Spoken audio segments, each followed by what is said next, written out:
नमस्कार दोस्तों, आप सब कैसे हैं। आई होप आप सभी स्वस्थ, खुश और अपनी लाइफ को पूरी पॉजिटिविटी के साथ एंजॉय कर रहे हैं। आप अपनी हेल्थ, फैमिली और स्टडीज का अच्छे से ध्यान रख रहे हैं और साथ ही अपने आसपास के एनवायरनमेंट को स्वच्छ रखने के साथ साथ पीस और अवेयरनेस फैलाने में भी अपना योगदान दे रहे होंगे।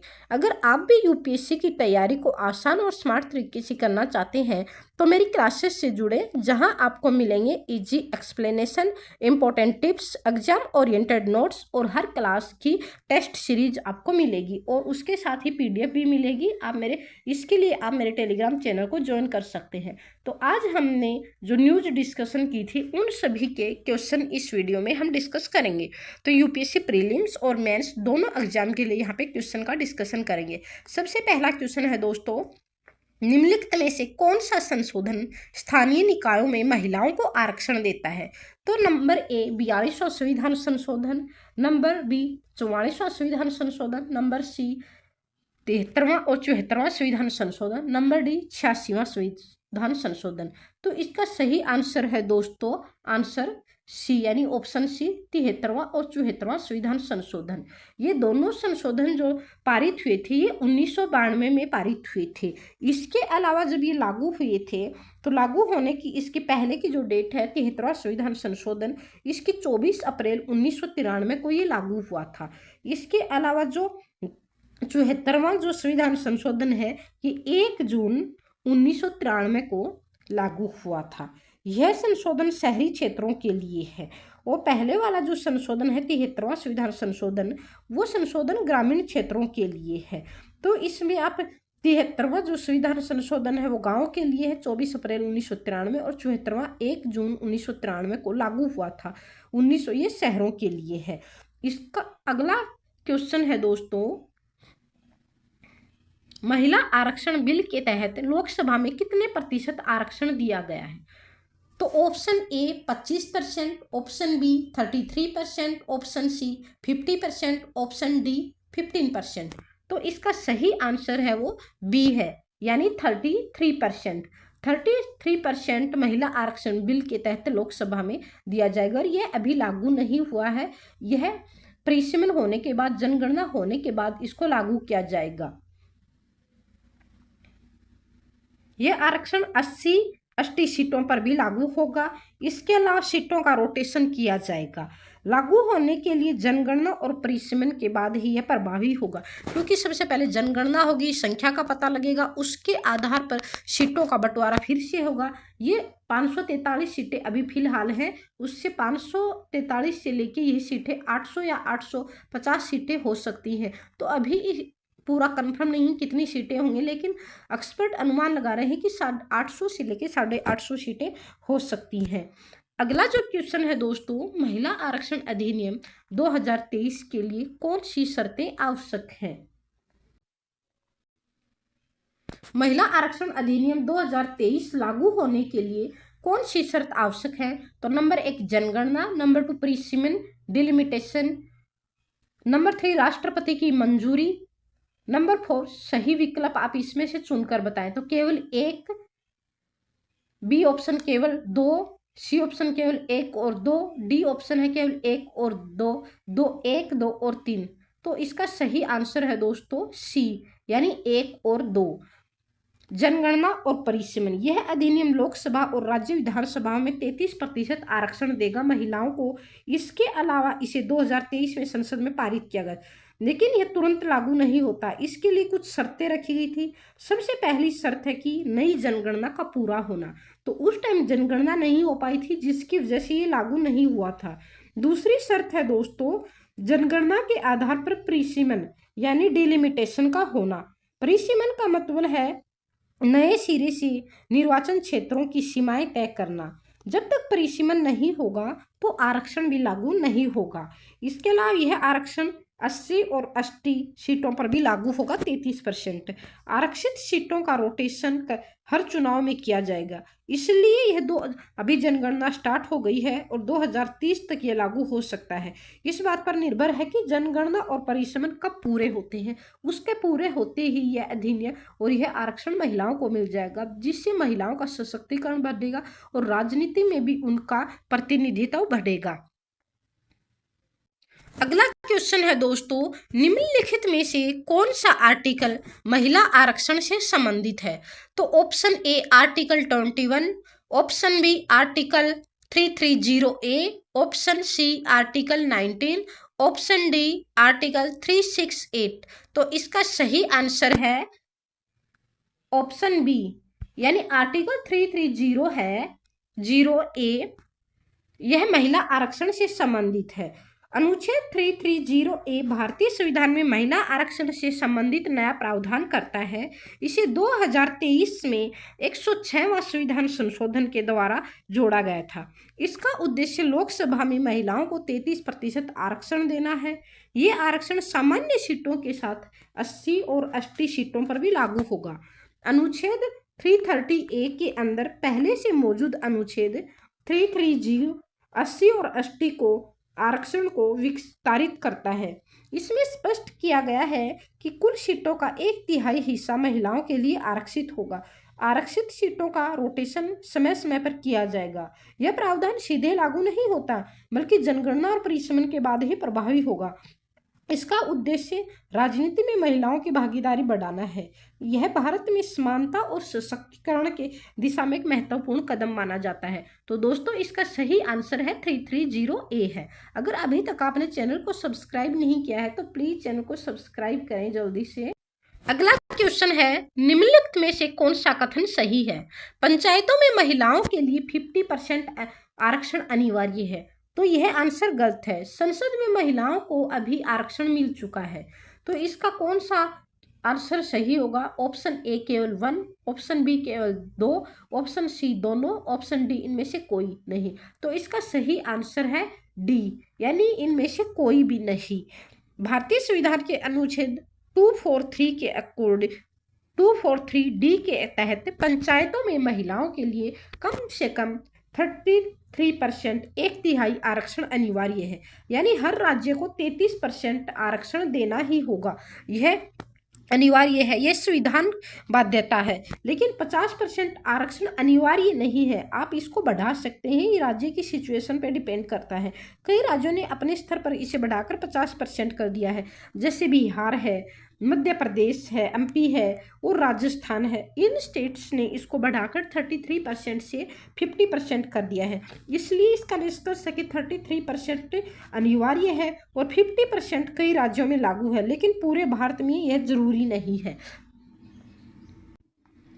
अब दोस्तों इस टॉपिक से रिलेटेड UPSC मेंस के अंदर आने वाले कुछ क्वेश्चन हम डिस्कस करेंगे। इनका आंसर आप कमेंट बॉक्स में या फिर मेरे टेलीग्राम चैनल पर दे सकते हैं। टेलीग्राम चैनल का लिंक मैं डिस्क्रिप्शन बॉक्स में दे दूंगी, जहाँ पे आप अपने सभी क्वेश्चन और आंसर का डिस्कशन कर सकते हैं। वहाँ पे बहुत सारे और भी स्टूडेंट हैं, उनके साथ अगर मिलकर आप अपने आंसर का डिस्कशन करते हैं तो आपको बहुत सारी कमियों निकालने में आपको हेल्प मिलेगी और एग्जाम में आपको बिल्कुल भी जोर नहीं आएगा।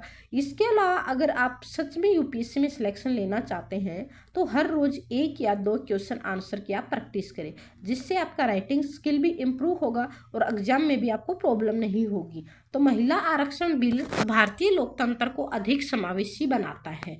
समालोचनात्मक विश्लेषण कीजिए। आप इसका आंसर 250 शब्दों में लिख सकते हैं और आप अपना इसका डिस्कशन भी कर सकते हैं। महिला आरक्षण के पक्ष और विपक्ष में तर्क प्रस्तुत करें।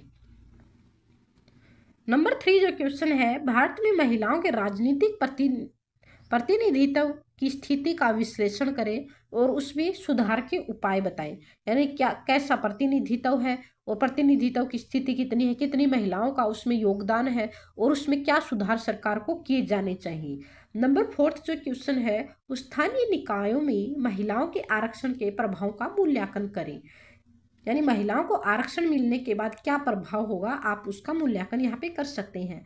नंबर 5 जो क्वेश्चन है, representation does not always ensure improvement, महिला आरक्षण के संदर्भ में आप चर्चा करें।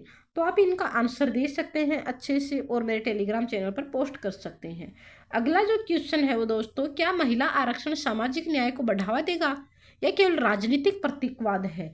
यानी यह क्या महिला आरक्षण सच में सामाजिक न्याय, समाज में न्याय दिलाएगा महिलाओं को, या सिर्फ राजनीतिक प्रतीकवाद है? जैसे कि पंचायतों में होता है, महिलाएं इलेक्शन जीत कर तो आ जाती है, लेकिन सच में जो उनका प्रतिनिधित्व होता है, रियल में जो उनका काम करता है वो उनका पति करता है। तो पति सरपंच की जो भूमिका निकल कर आती है, क्या वैसा ही होगा या सच में महिलाओं को यहाँ पे न्याय मिलेगा और वो अपने को वहाँ पे प्रेजेंट कर पाएंगे? अगला क्वेश्चन है दोस्तों, महिला आरक्षण में ओबीसी वर्ग को शामिल करना कितना आवश्यक है? तो आप इसका आंसर दे सकते हैं 250 शब्दों में। महिला आरक्षण के इम्प्लीमेंटेशन में आने वाली चुनौतियों का विश्लेषण करें। तो आप इसका आंसर भी कमेंट बॉक्स में या मेरे टेलीग्राम चैनल पर दे सकते हैं। अब हम अगली न्यूज का डिस्कशन करेंगे। भारत इटली संबंध पारंपरिक व्यापारिक जुड़ाव से विकसित होकर आज रणनीतिक साझेदारी में परिवर्तित हो चुके हैं, जो वैश्विक कनेक्टिविटी और बहुधुरीय विश्व व्यवस्था में महत्वपूर्ण भूमिका निभाते हैं। तो इस भारत इटली संबंध व्यापारिक जुड़ाव से विकसित होकर आज रणनीतिक साझेदारी में परिवर्तन हो चुके हैं। इस टॉपिक से रिलेटेड जितने भी जो क्वेश्चन बनते हैं उनका डिस्कशन अब हम यहाँ पे करेंगे। निम्नलिखित में से कौन सा क्षेत्र हाल के इजराइल यूरोप का तनाव का मुख्य कारण रहा है? तो इसका option 1 South China Sea, option B Gaza strips, option C Arctic region, option D Black Sea. तो इसका सही आंसर होगा दोस्तों ऑप्शन बी यानी गाजा स्ट्रिप्स। जेरूसलम सबसे संवेदनशील और धार्मिक रूप से महत्वपूर्ण क्षेत्र है। इसके अलावा यह यहूदी, मुस्लिम और ईसाई तीनों धर्मों के पवित्र स्थल है। वेस्ट बैंक में भूमि और बस्तियों को लेकर भी यूरोप और इजराइल के बीच में विवाद हुआ था। गाजा पट्टी लगातार संघर्ष और नियंत्रण का मुद्दा बना हुआ है। इजराइल और फिलिस्तीन के मध्य पूर्व तनाव का मुख्य क्षेत्र है। तो उसमें वहां पे क्या हुआ था, यूरोप ने कहा था, यूरोप को भी काफी सारी समस्या, व्यापार जैसे अनेक समस्याएं थी, तो उन्होंने इस पे वो 2 धड़ों में बट गया था, यूरोप भी इजराइल और फिलिस्तीन के युद्ध को लेकर। तो उन्होंने आधे देशों ने कहा कि युद्ध को बंद करवा, जबकि आधे पक्ष इसके पक्ष में थे। इसी वजह से कुछ रीजन की वजह से तनाव आ गया था और अमेरिका और यूरोप के बीच में भी इस कारण तनाव आ गया था। तो यानी इसका सही आंसर है वो ब्लैक यानी गाजा स्ट्रिप्स को लेके। अगला क्वेश्चन है, निम्नलिखित कथनों पर विचार कीजिए। यूरोपियन यूनियन इजराइल मुद्दे पर पूरी तरह सहमत है। कुछ यूरोपीय देश युद्ध विराम का समर्थन करते हैं। तो इसका आप सही विकल्प चुनिए। ऑप्शन ए केवल 1, ऑप्शन बी केवल 2, ऑप्शन सी दोनों, ऑप्शन डी इनमें से कोई नहीं। इसका सही आंसर है ऑप्शन बी यानी केवल 2। कुछ यूरोपीय देश युद्ध विराम का समर्थन करते हैं। तो यानी यूरोप है पूरा वो 2 धड़ों में बंट चुका है इसको लेकर, जिसकी वजह से अमेरिका और यूरोप के बीच में भी काफी तनाव आ चुका है। क्वेश्चन 3 है दोस्तों, वो भारत के संदर्भ में इजराइल यूरोप तनाव का कौन सा प्रभावित क्षेत्र हो सकता है? तो इसमें ऊर्जा कीमतों में वृद्धि, ऑप्शन बी कूटनीतिक संतुलन की चुनौती, ऑप्शन सी IMEC परियोजना का असर। तो इसका आंसर क्या हो सकता है वो आप बताएं। ऑप्शन ए केवल 1, ऑप्शन बी 1 और 2, ऑप्शन सी 2 और 3, ऑप्शन डी 1, 2 और 3। यानी इसका सही आंसर होगा वो डी होगा 1, 2 और 3। ऊर्जा की कीमतों में वृद्धि होना, कूटनीतिक संतुलन की चुनौती, IMEC परियोजना का असर, यानी इसमें तीनों है। अगला क्वेश्चन है, निम्नलिखित में से कौन सी परियोजना भारत, मध्य पूर्व और यूरोप को जोड़ती है? तो ऑप्शन ए है सागर SAGAR, ऑप्शन बी है इंस्टेक INSTC, ऑप्शन सी है India Middle East European economic corridor, option D है वो बेल्ट एंड रोड इनिशिएटिव। तो इसका सही आंसर है दोस्तों C India Middle East European economic corridor. यह भारत, मध्य पूर्व और यूरोप तीनों को जोड़ती है और यहाँ से अनेक देशों के व्यापार भी होते हैं। अगला क्वेश्चन है दोस्तों, इजराइल और यूरोप मतभेद का वैश्विक प्रभाव क्या हो सकता है? तो इसमें ऑप्शन ए केवल सांस्कृतिक आदान प्रदान, ऑप्शन बी वैश्विक आर्थिक स्थिरता में वृद्धि, ऑप्शन सी तेल की कीमतों में वृद्धि और व्यापारिक बाधाएं, ऑप्शन डी केवल क्षेत्रीय प्रभाव। तो इसका सही आंसर है सी, तेल की कीमतों में वृद्धि और व्यापार बाधाएं। अगला क्वेश्चन है दोस्तों, यूपीएससी मेंस के लिए क्वेश्चन है। पहला क्वेश्चन है, इजराइल यूरोप मतभेद के कारणों का विश्लेषण करें और उनके वैश्विक प्रभावों की व्याख्या करें। क्वेश्चन 2 है, इजराइल यूरोप तनाव भारत की विदेश नीति के लिए किस प्रकार चुनौती प्रस्तुत करता है। क्वेश्चन नंबर 3 है, middle east instability has global economics consequence, Israel Gaza संघर्ष के संदर्भ में चर्चा करें।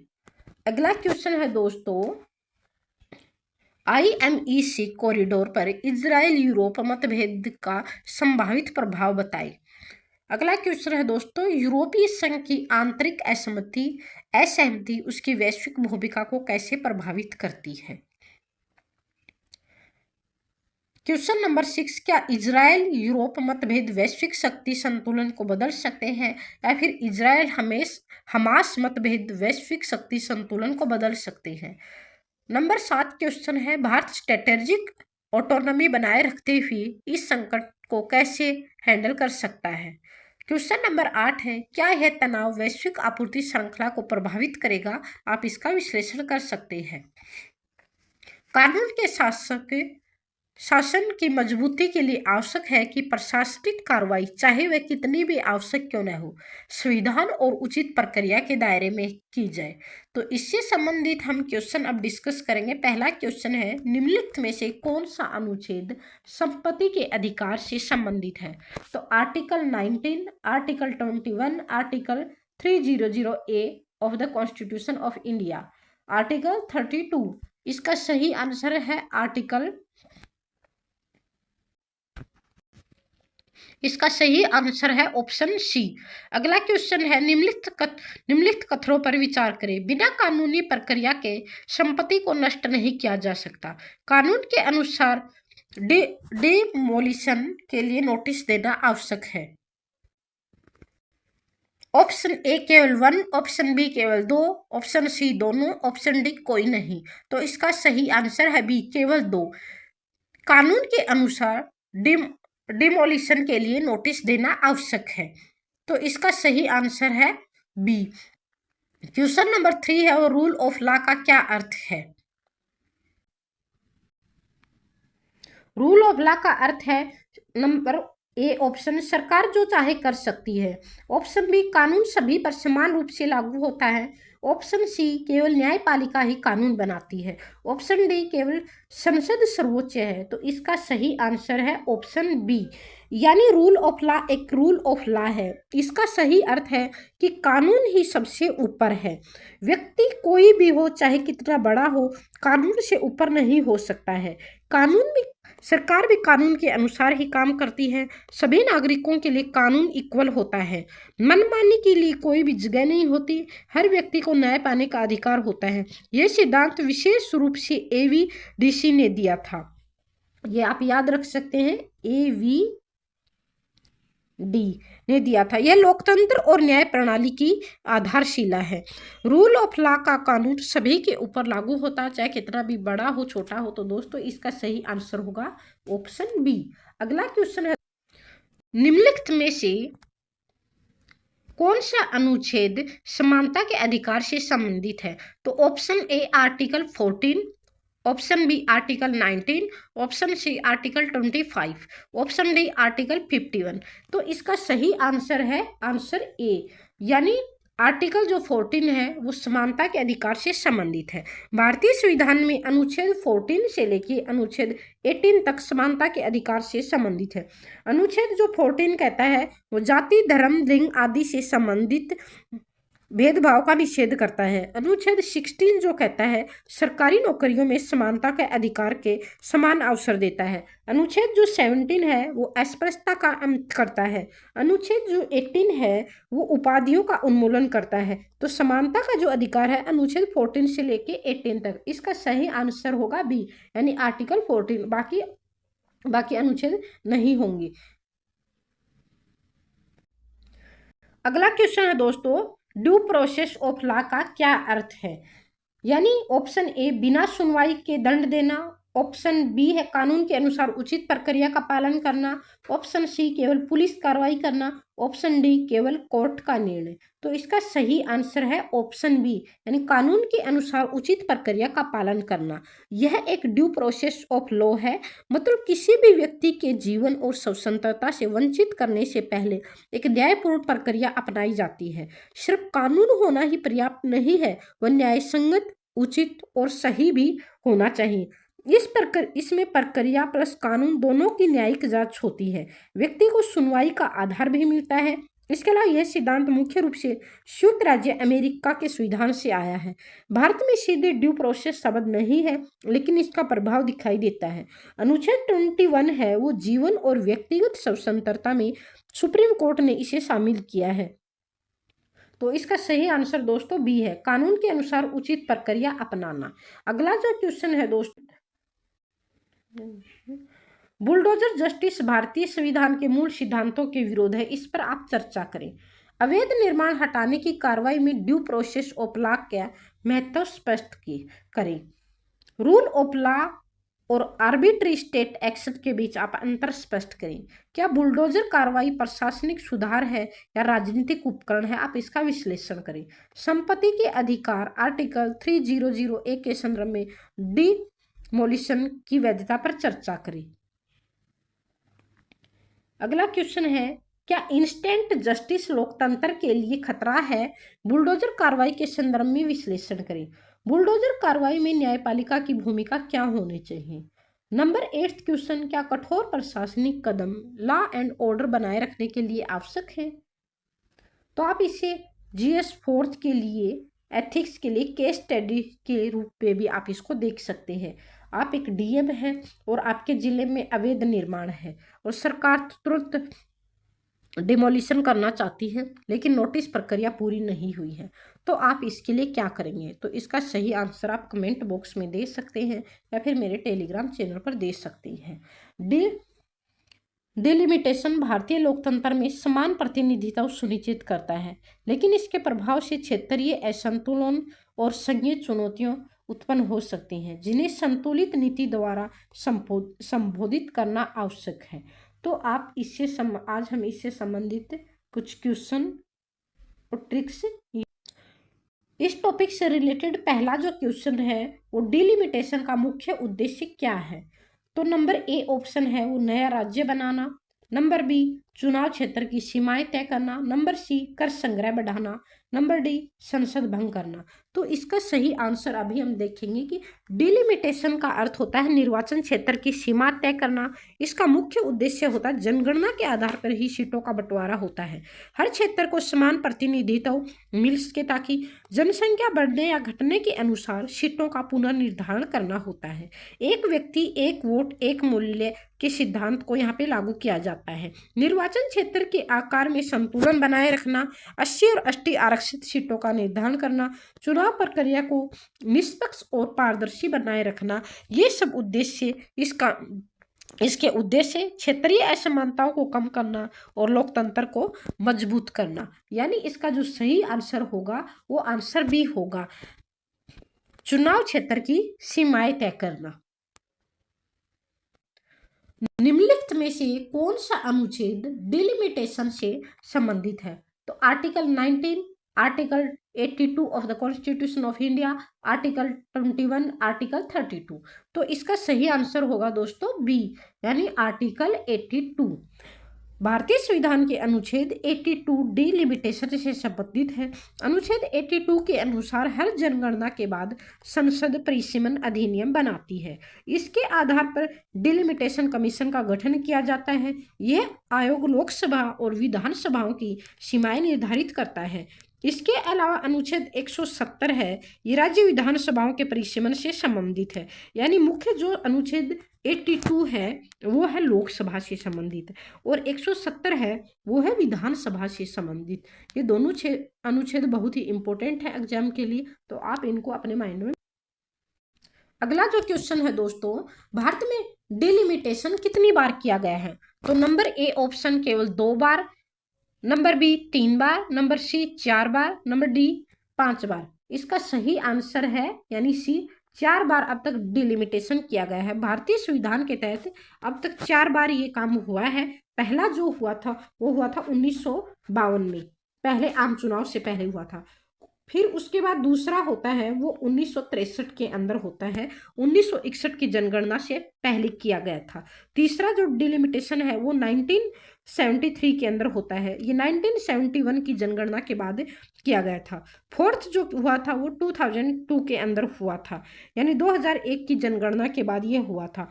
1976 से लेके 2001 तक सीटों के परिसमन पर रोक लगा दी गई थी।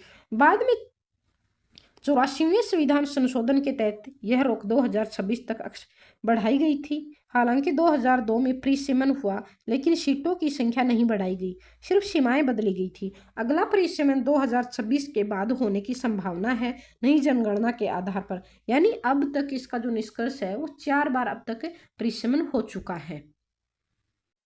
निम्नलिखित कथनों पर विचार करें।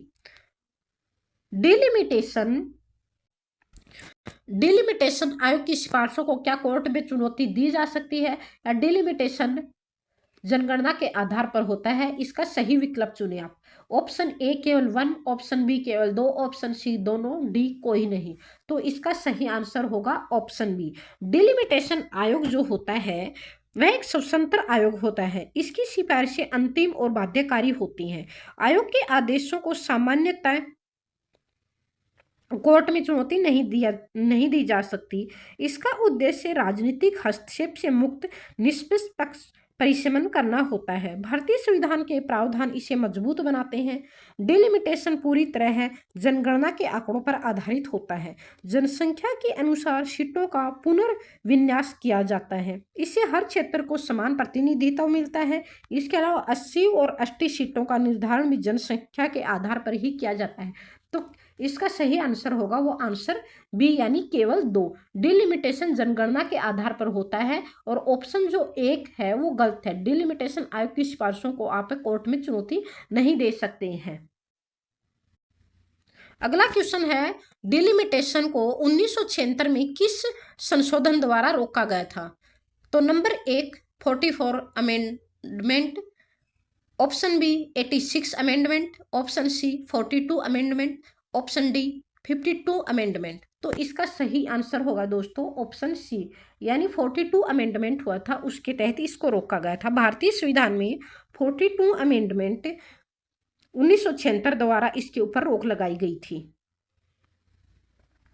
इसके अलावा इस संशोधन ने लोकसभा और विधानसभा में सीटों के परिसीमन को स्थगित कर दिया था। इसका उद्देश्य था कि जनगणना को नियंत्रण को प्रोत्साहित मिले।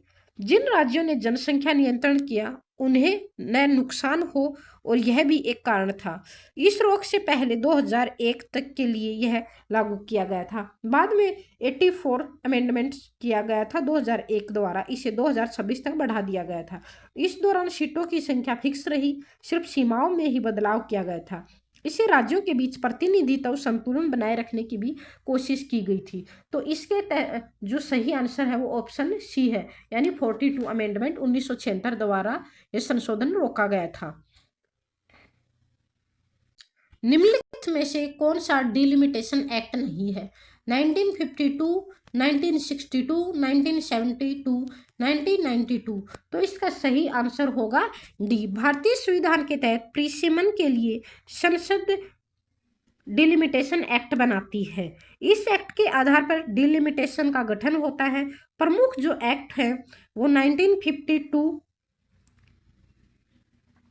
1962, इसके अलावा 1972 और 2002। आयोग लोकसभा और विधानसभाओं के निर्वाचन क्षेत्रों की सीमाएं तय करता है। यह प्रक्रिया जनगणना के आंकड़ों पर आधारित होती है, और इसका जो उद्देश्य होता है वह समान प्रतिनिधित्व सुनिश्चित करना होता है।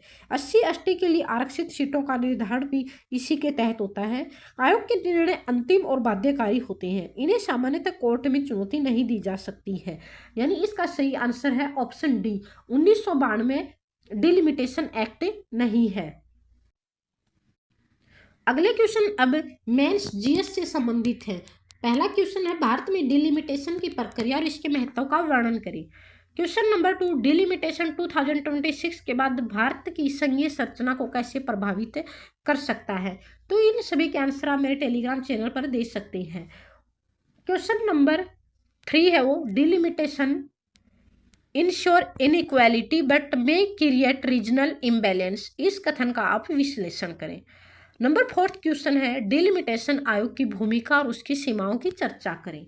नंबर 5 जो क्वेश्चन है, जनसंख्या नियंत्रण नीति और डिलिमिटेशन के बीच संबंध क्या है, इसको आप स्पष्ट करें। नंबर 6 जो क्वेश्चन है, क्या डिलिमिटेशन दक्षिण भारत के राज्यों के साथ अन्याय करेगा? नंबर 7 जो क्वेश्चन है, डिलिमिटेशन भारत में राजनीतिक शक्ति संतुलन कैसे बदल सकता है? नंबर 8 जो क्वेश्चन है, 1 पर्सन 1 वोट सिद्धांत भारत में पूरी तरह लागू है, तो आप इसकी व्याख्या कर सकते हैं। इसके अलावा जो अगला जो क्वेश्चन है दोस्तों,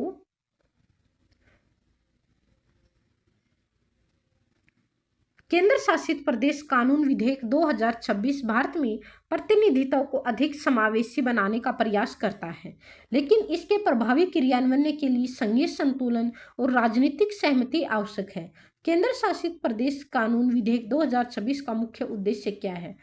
तो इसका पहला क्वेश्चन था ये, नए राज्य बनाना, यूटी में चुनाव समाप्त करना, यूटी में सीटों और प्रतिनिधित्व का पुनर्निर्धारित करना, न्यायपालिका में सुधार करना। इसका सही केंद्र शासित प्रदेश विधेयक 2026 का मुख्य उद्देश्य, भारतीय संविधान के तहत केंद्र शासित प्रदेश सीधे केंद्र सरकार के अधीन होते हैं। ऐसे किसी भी विधेयक का मुख्य उद्देश्य यह होता है कि प्रशासन को बेहतर और प्रभावी बनाना, केंद्र और स्थानीय प्रशासन के बीच स्पष्ट अधिकारों का बंटवारा करना, कानून व्यवस्था और शासन में एकरूपता लाना, कुछ यूटी में विधानसभा और शासन की शक्तियों को तय करना, जैसे दिल्ली और पुडुचेरी के अंदर, नागरिकों को बेहतर सेवाएं और सुविधाएं देना, विकास योजनाओं को तेजी से लागू करना, प्रशासनिक विवादों को कम करना, केंद्र की नीतियों को सीधे लागू करना। तो इसका उद्देश्य होता है सशक्त, स्पष्ट और प्रभावी प्रशासनिक व्यवस्था बनाए रखना। तो इसका सही आंसर होगा दोस्तों, यूटी में सीटों और प्रतिनिधित्व का पुनर्निर्धारित करना होता है। अगला क्वेश्चन है, निम्नलिखित में से कौन सा यूटी इस विधेयक से प्रभावित होगा? तो दिल्ली, पुडुचेरी, जम्मू एंड कश्मीर। इसका सही विकल्प चुने, केवल एक और दो, केवल 2 और सी, 1, 2 और 3। तो इसका सही आंसर है दोस्तों आंसर डी, यानी दिल्ली में उपराज्यपाल एलजी की शक्तियां और बढ़ सकती है। निर्वाचित सरकार सीएम की शक्तियां सीमित हो सकती हैं दिल्ली में। पुलिस, भूमि और सेवाओं पर केंद्र का नियंत्रण और मजबूत हो सकता है। इसके अलावा पुडुचेरी के अंदर एलजी और मुख्यमंत्री के बीच अधिकारों का टकराव बढ़ सकता है या फिर स्पष्ट हो सकता है। विधानसभा की शक्तियों में कमी या पुनः परिभाषित हो सकती है। इसके अलावा प्रशासन में केंद्र का हस्तक्षेप बढ़ सकता है। जम्मू और कश्मीर में पहले से यूटी होने के कारण केंद्र का नियंत्रण मजबूत रहेगा। विधानसभा में यदि पूरी तरह सक्रिय हो की शक्तियां सीमित रह सकती हैं। सुरक्षा और प्रशासन में केंद्र की भूमिका प्रमुख बनी रहेगी। ऐसा कोई भी कानून इन तीनों यूटी में केंद्र की शक्तियों को बढ़ाकर स्थानीय सरकारों की स्वायत्ता को सीमित कर सकता है। तो इसका सही आंसर डी है, दिल्ली, पुडुचेरी और जम्मू कश्मीर। यह विधेयक मुख्य रूप से किस प्रक्रिया से जुड़ा हुआ है? Privatisation, nationalisation, delimitation, judicial review, यानी कौन से किस प्रक्रिया से जुड़ा है? तो इसका सही आंसर है ऑप्शन सी, यानी डिलिमिटेशंस। यह विधेयक मुख्य रूप से विधायी प्रक्रिया से जुड़ा है। भारतीय संविधान के तहत संसद कानून बनाती है। इसमें बिल को लोकसभा और राज्यसभा में प्रस्तुत किया जाता है, फिर उस पर चर्चा और बहस होती है। आवश्यक हो तो इसे समिति के पास भेजा जाता है। इसके बाद दोनों सदनों में पारित किया जाता है। इसको यूटी से जुड़े मामलों में संसद की भूमिका ज्यादा महत्वपूर्ण होती है। यह प्रक्रिया प्रशासनिक और संवैधानिक ढांचे को निर्धारित करती है। यानी यह विधेयक मुख्य रूप से कानून बनाने की संसदीय प्रक्रिया से संबंधित है। तो इसका सही आंसर होगा ऑप्शन सी, डिलिमिटेशन। अगला क्वेश्चन है दोस्तों, निम्नलिखित में से कौन सा अनुच्छेद डिलिमिटेशन से संबंधित है? निम्नलिखित में से कौन सा अनुच्छेद डिलिमिटेशन से संबंधित है? Article 19, article 82, article 21, article 32। तो इसका पहले हम डिस्कशन कर चुके हैं। जो आर्टिकल 82 है वो केंद्र में इससे संबंधित है, जबकि राज्य विधानसभाओं में 170 है वो डिलिमिटेशन से संबंधित है। अगला क्वेश्चन है दोस्तों, महिला आरक्षण लागू करने के लिए इस विधेयक का महत्व क्या है? कोई संबंध नहीं, सीधे लागू करता है, सीटों को पुनर्विन्यास के माध्यम से मार्ग प्रशस्त करता है, केवल पंचायतों तक सीमित है। तो इसका सही आंसर है सीटों के पुनर्वास के माध्यम से मार्ग प्रशस्त करता है।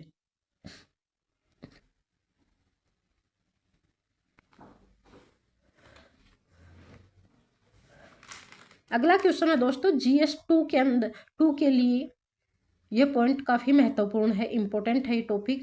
तो इसके लिए जो क्वेश्चन बनते हैं वो इस प्रकार हैं। केंद्र शासित प्रदेश कानून विधेयक 2026 के प्रमुख प्रावधानों का वर्णन करें।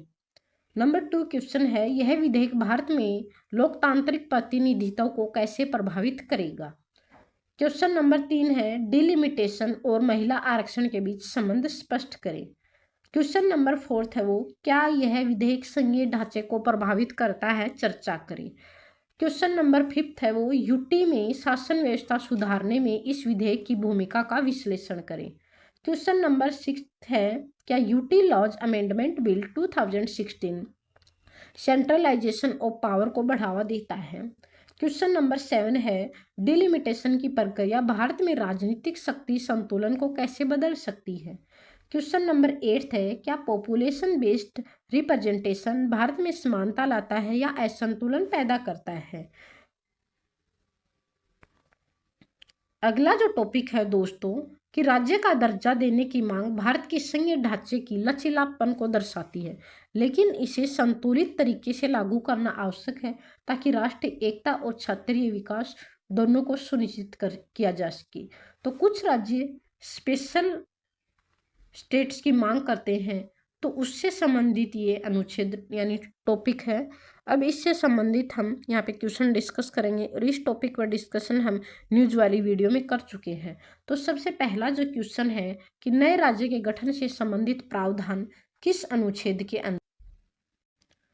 Article 2, article 3, article 19, article 21। तो इसका सही आंसर है आर्टिकल 19। नए राज्य आर्टिकल 3, नए राज्य को भारत में शामिल करने की शक्ति संसद को देता है अनुच्छेद 2, और अनुच्छेद 3 है जो संसद को यह अधिकार देता है कि वह नए राज्य बनाए, राज्यों की सीमाओं का निर्धारण करे, राज्यों को नाम दे, इसके अलावा किसी राज्य को विभाजित करे या फिर मिलाए। तो इसका सही आंसर है वो आर्टिकल 3 होगा। अगला क्वेश्चन है, निम्नलिखित में से कौन सा कथन सही है? क्या संसद राज्य की सीमा बदल सकती है? संबंधित राज्य की सहमति अनिवार्य होती है। इसमें केवल एक, केवल दो, दोनों, कोई नहीं। तो इसका सही आंसर है केवल एक। अनुच्छेद 3 के तहत संसद को राज्य की सीमा बदलने की शक्ति है। किसी राज्य की सीमा बदलने से पहले राष्ट्रपति उस प्रस्ताव को संबंधित राज्य की विधानसभा को भेजता है। इसके बाद राज्य विधानसभा अपनी ओपिनियन देता है, लेकिन यह राज्य बाइंडिंग बाध्यकारी नहीं होती। संसद राज्य की असहमति के बावजूद ही कानून को पास कर सकता है, यानी सहमति जरूरी नहीं है, केवल राय लेना जरूरी है। तो इसका सही आंसर ए होगा, केवल एक। संसद राज्य की सीमा बदल सकती है, संबंधित राज्य की सहमति इसमें अनिवार्य नहीं है। अगला जो क्वेश्चन है दोस्तों वो है, निम्नलिखित में से कौन सा क्षेत्र वर्तमान में राज्य का दर्जा की मांग कर रहा है? तो जम्मू एंड कश्मीर, दिल्ली, लद्दाख, उपरोक्त सभी। तो इसका सही आंसर होगा दोस्तों डी। सबसे प्रमुख उदाहरण इसका लद्दाख है। यहाँ हाल के समय में राज्य का दर्जा देने की मांग भी तेज हुई है। लेह और कारगिल में प्रदर्शन काफ़ी हुए हैं। लोग पूर्ण राज्य दर्जा की मांग चाहते हैं यहाँ पे। साथ ही छठी अनुसूची की भी मांग कर रहे हैं। मुख्य कारण है कि इसमें राजनीतिक प्रतिनिधित्व की कमी होना। 2019 में यूटी बनने के बाद विधानसभा नहीं, इसलिए यह मांग और बढ़ गई। यहाँ पे लोग भूमि और सांस्कृतिक रोजगार की सुरक्षा चाहते हैं। तो यह मुख्य मुद्दा यूपीएससी के लिए काफ़ी महत्वपूर्ण है। इसके अन्य उदाहरण हैं जहाँ पे इसकी डिमांड हो रही है, विदर्भ, गोरखालैंड और बोडोलैंड। इसका सही आंसर जम्मू कश्मीर, दिल्ली और लद्दाख या सभी जगह विशेष राज्य के दर्जे की मांग अभी चल रही है। तो इसका सही आंसर डी है। अगला क्वेश्चन है, भारत में राज्यों का पुनर्गठन किस अधिनियम द्वारा किया जाता है? 1950, स्टेट रीऑर्गेनाइजेशन एक्ट 1956, 1976 या फिर 1981। इसका सही आंसर है स्टेट रीऑर्गेनाइजेशन एक्ट 1956। भारत में राज्यों का प्रमुख पुनर्गठन स्टेट रीऑर्गेनाइजेशन एक्ट 1956 के द्वारा होता है। यह अधिनियम 1956 में लागू हुआ था। इसका आधार है जो वो भाषाई सिद्धांत था, यानी भाषा के आधार पर राज्यों को पुनर्गठित किया गया था। इससे पहले राज्यों की सीमाएं ऐतिहासिक और प्रशासनिक आधार पर थी। इस अधिनियम ने भारत को 14 राज्य और 6 केंद्र शासित प्रदेशों के अंदर डिवाइड किया था। इसके साथ ही 7वां संविधान संशोधन भी किया गया था 1956 के अंदर। इसे ए, बी, सी और डी श्रेणी के राज्यों को समाप्त कर दिया था। जो पहले से यह व्यवस्था चली आ रही थी उसको समाप्त कर दिया गया था। राज्यों की सीमाओं को भाषा और प्रशासनिक सुविधाओं के अनुसार पुनर्गठित यहाँ पे किया गया था। ये भारत के प्रशासनिक इतिहास का सबसे बड़ा पुनर्गठन था। आज तक जितने पुनर्गठन हुए सबसे ज्यादा राज्य इसी टाइम बनाए गए थे। आज के अधिकांश राज्यों की संरचना की नींव भी इसी अधिनियम के अकॉर्डिंग रखी गई थी। तो दोस्तों याद रखने का जो सिंपल सा जो ट्रिक है वो आपको मैं यहाँ पे बताऊंगी। तो उससे पहले मैं इसको इरेज कर देती हूँ, एक मिनट।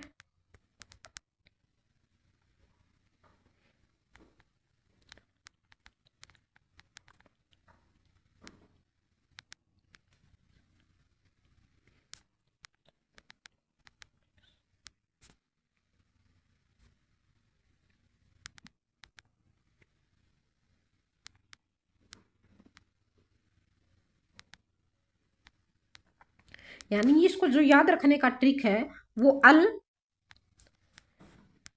1956, यानी अल से लैंग्वेज के आधार पर इसको रीऑर्गेनाइजेशन किया गया था सभी स्टेट्स को, और 14 राज्य और 6 केंद्र शासित प्रदेश उस टाइम बनाई गई थी। तो आप इस ट्रिक्स को याद। निम्नलिखित में से कौन सा नया राज्य अभी हाल ही में बनाया गया था? झारखंड, छत्तीसगढ़, तेलंगाना या उत्तराखंड? तो इसका सही आंसर है सी, यानी तेलंगाना को अभी हाल ही में बनाया गया था। भारत का सबसे नया राज्य है वो तेलंगाना है। इसका गठन 2 जून 2014 को किया गया था। इसके अलावा यह आंध्र प्रदेश का हिस्सा था पहले।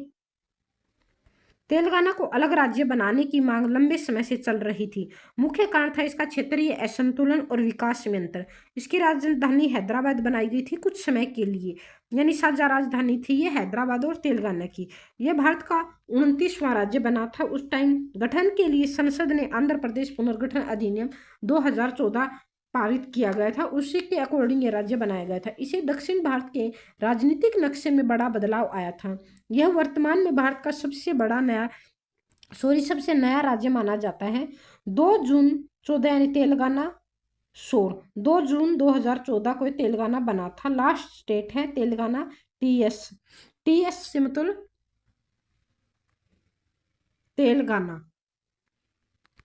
तेलंगाना है जो लास्ट स्टेट है। तो ये इसका टिप्स करने का याद है, याद करने का जो टिप्स है वो टीएस है।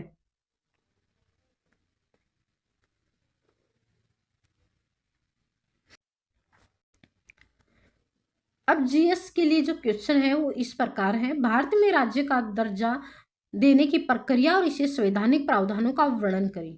Question number 2, statehood demand Bharat की संघीय ढांचे को प्रभावित कैसे करती है? क्वेश्चन नंबर 3, छोटे राज्य बेहतर प्रशासन प्रदान करते हैं, उदाहरण सहित चर्चा कीजिए। क्वेश्चन नंबर 4, जम्मू कश्मीर में राज्य का दर्जा बहाल करने की मांग का विश्लेषण कीजिए। क्वेश्चन नंबर 5, स्टेटहुड डिमांड के पीछे सामाजिक, आर्थिक और राजनीतिक कारणों का विश्लेषण करें।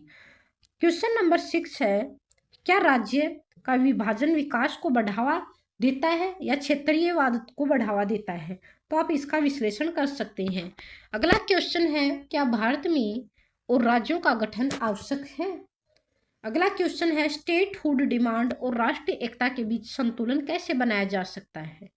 तो आप इन सभी क्वेश्चन का आंसर मेरे टेलीग्राम चैनल पर दे सकते हैं।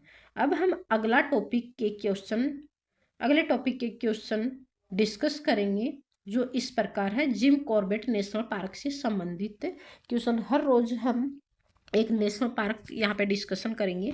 यूपीएससी के जो पर्यावरण से संबंधित जितने भी मुद्दे होते हैं ये यूपीएससी का फेवरेट टॉपिक है। हर साल यहाँ से काफ़ी सारे क्वेश्चन पूछे जाते हैं, तो यह टॉपिक आपके लिए काफ़ी इम्पोर्टेंट है।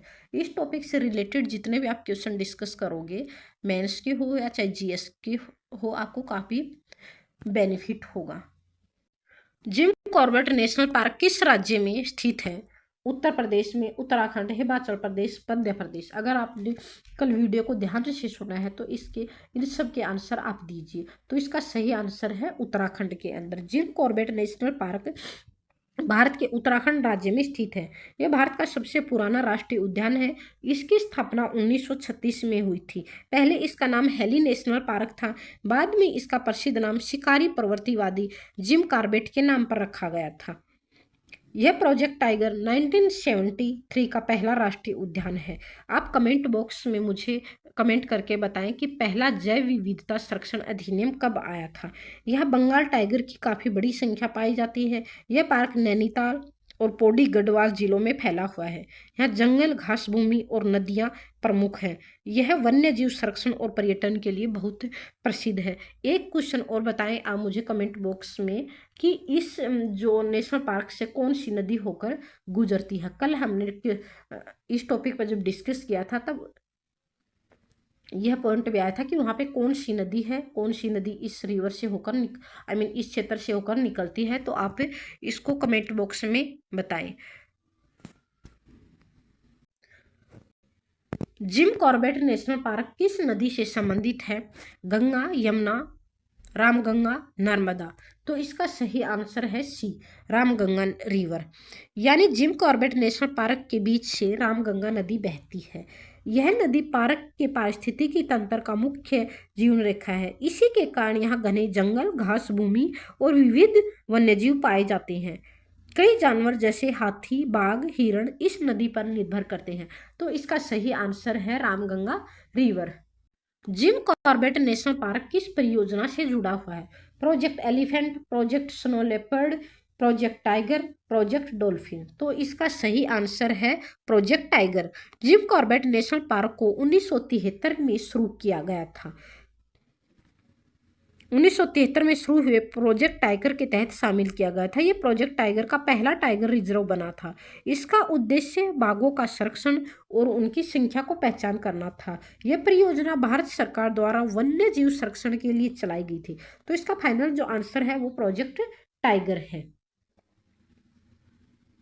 निम्नलिखित में से कौन सा कथन सही है? यह भारत का पहला राष्ट्रीय उद्यान है। ये 1973 में स्थापित हुआ था। केवल 1, केवल 2, सी कोई नहीं। इसका सही आंसर है ए दोस्तों, केवल ए। यह भारत का पहला राष्ट्रीय उद्यान है। अब हम डिस्कस करेंगे जिम कॉर्बेट नेशनल पार्क का पुराना नाम क्या है। तो अभी अभी हमने डिस्कस किया है, कल वीडियो में भी किया था न्यूज वाली में। तो इसका सही आंसर आप जल्दी से बताएं।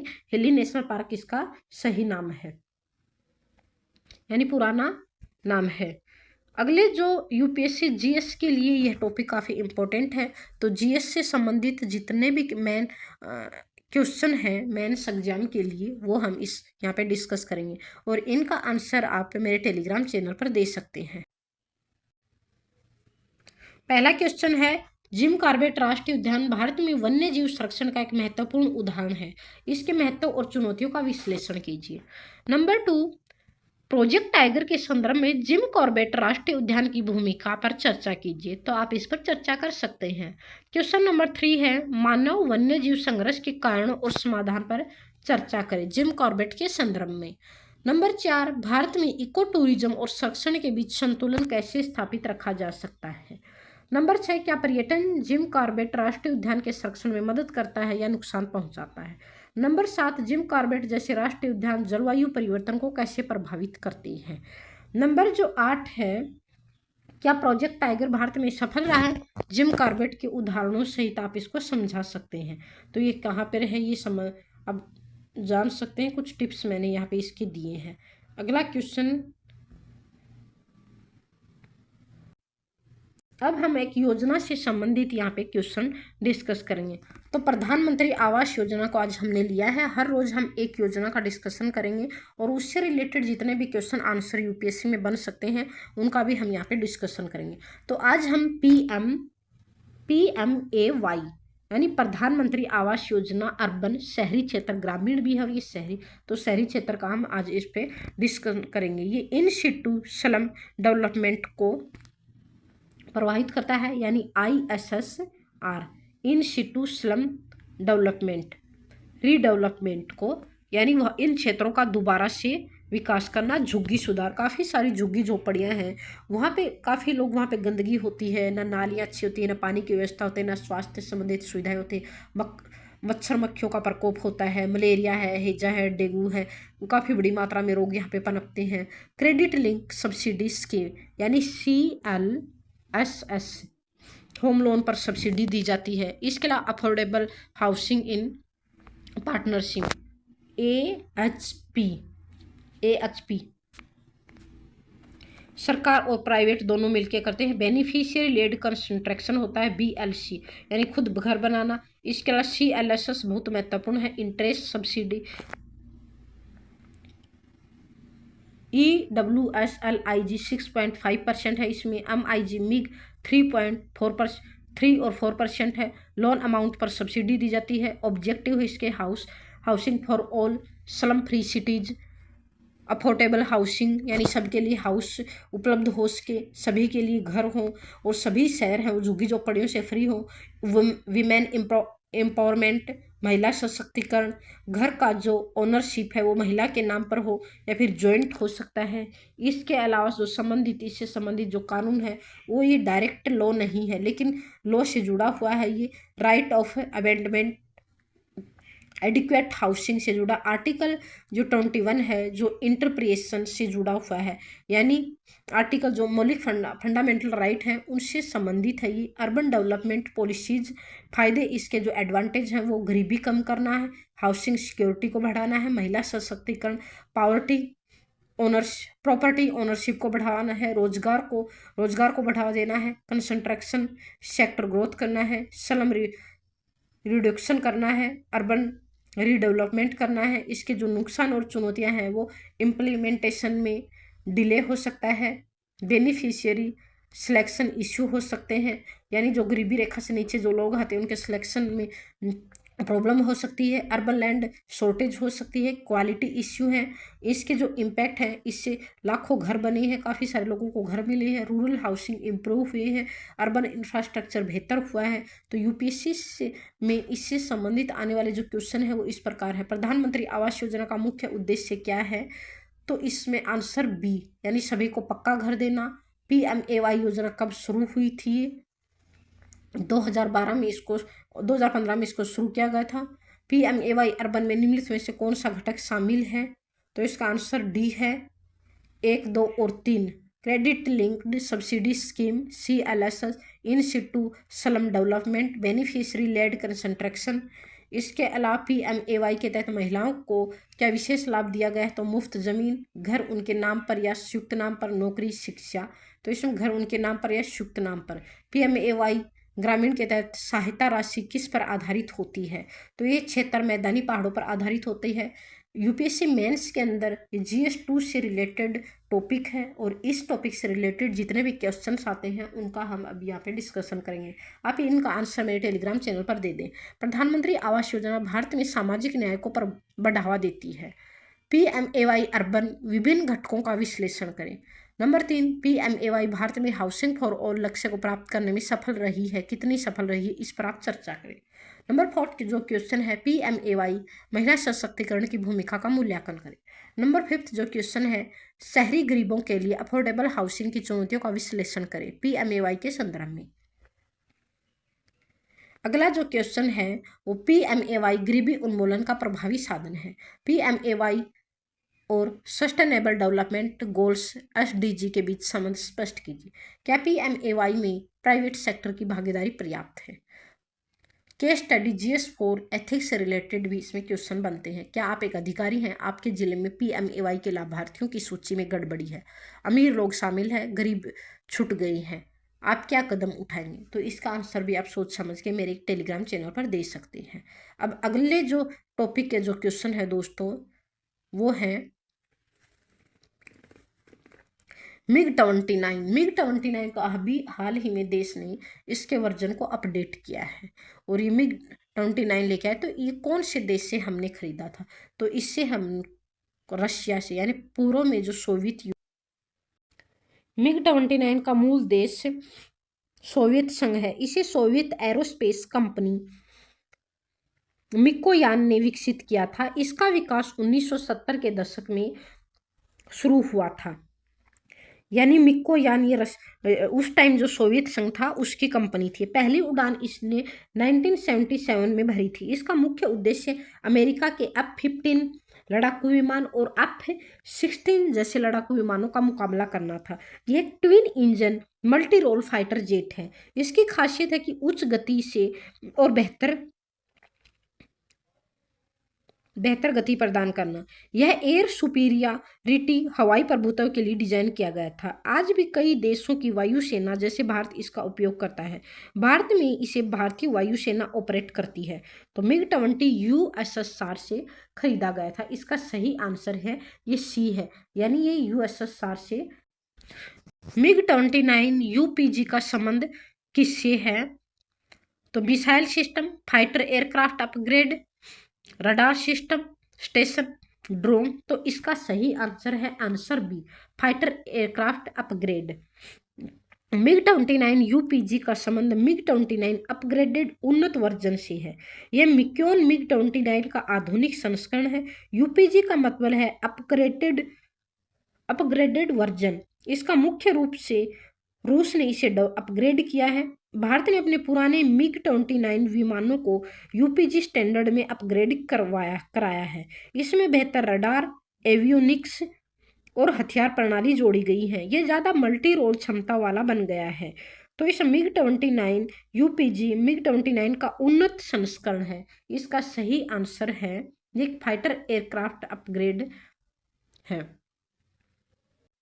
अगला क्वेश्चन है मिग 29 UPG में कौन सी विशेषताएं जोड़ी गई हैं?